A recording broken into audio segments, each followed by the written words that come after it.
तो फाइनली अपना खेतर में उतरी गया है। જોઈ લ્યો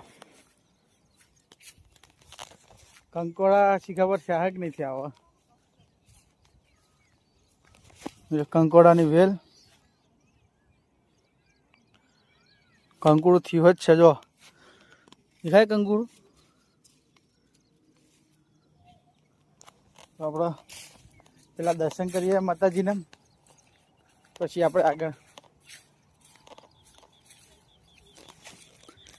દેખાતું હોય તો કહેજો મંદિર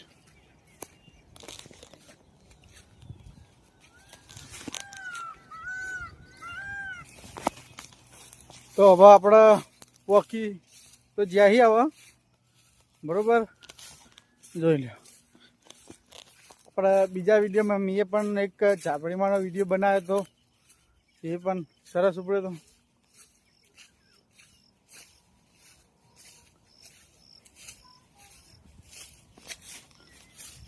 વગડામાં જ બેઠા બરોબર ઝાપડીમાં તો એટલે કઈ ચિંતા જેવું તો છે નહીં આપણે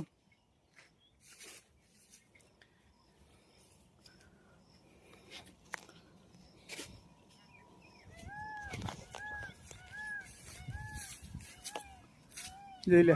આ છે ઝાપડીમાંનું મંદિર ને વગડામાં જ બેઠા જોઈ લો દેખાય ચારેક ઓર ખેતર જ છે અને આ જ ઝાપડીમાંનું મંદિર હા જો સિદ્રાની હેઠળ બરોબર એ પેલા તમને બકરો દેખાય કે નહીં એ બાજુ એક ટાર છે ટારથી તમે નીચે આવો ને સીધું તમને આ ઝાપડીમાંનું મંદિર તમને દેખાય છે બરોબર ચાલો આપણે દીવા બુયા પૂરી દઈએ